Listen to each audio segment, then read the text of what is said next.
We've been talking a lot about the role of the executive branch in the security clearance process over the course of the past month, but did you know that Congress also plays a role in the security clearance process as well? Hi, this is Lindy Kaiser with clearancejobs.com. The Senate Intelligence Authorization Act is heading towards a vote, and it always includes some provisions related to the security clearance process. We've been talking about Trusted Workforce 2.0 over the past few years.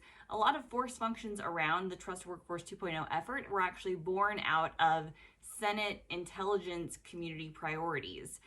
So how that looks is the policies around the security clearance process are via executive order. So that is presidential authority. Again, we've been talking about a lot about the president's authority when it comes to the security clearance process. That is born out in executive order. The security clearance process, eligibility guidelines, all of that comes out through the executive branch. There are specific offices and agents that are born out of executive order. The Office of the Director of National Intelligence and the Office of Personnel Management specifically have forms and functions related to clearance policies that come out of those executive orders. But we see provisions related to the security clearance process specifically coming through. Again, the Senate Intelligence Act will have some of those provisions. And we've seen those around timeliness is a major one, and reporting functions. So they can't actually mandate timeliness requirements and reporting functions. So there is almost kind of a stick that they can use to force some of improvements and reforms around the security clearance process. There are a few provisions, again, this is not signed into law yet, but a few provisions in the current Intelligence Act that are worth unpacking a bit. One of them is around one of our favorite topics, cannabis and the security clearance process. So there is a provision in that Senate Intelligence bill that says that agencies cannot prevent someone from obtaining a security clearance due to prior cannabis use. That actually kind of continues the conversation that the Office of Director of National Intelligence has already had, issuing an executive order.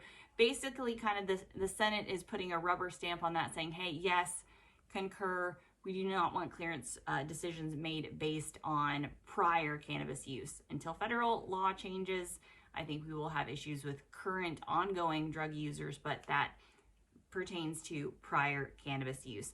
Other thing included in there relates to polygraphs. So they actually ask for an assessment of the polygraph process and also some updates on timeliness of security clearance polygraph examinations. That is a push. I have seen some criticism of polygraph timeliness related to COVID. We saw a lot of major improvements. We continue to see improvements in overall clearance timeliness, but polygraphs have been kind of because there's not a lot of transparency about the polygraph process, and that's where Congress can have a role. So the Senate is saying, hey, let's get a little more transparency. Let's get some assessments and let's get some timeliness metrics back on that polygraph process, because I am seeing stalls in the polygraph process.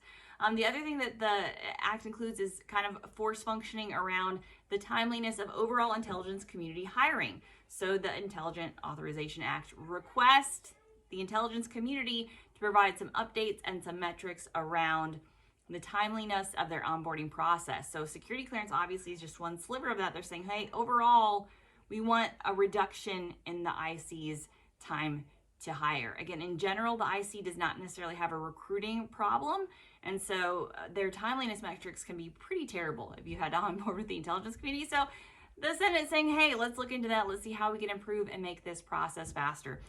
Slight sidebar, there's a provision that I find really interesting, allowing for some onboarding of key personnel that aren't necessarily tied to a contract. So it'll be interesting to see if that provision stays in there.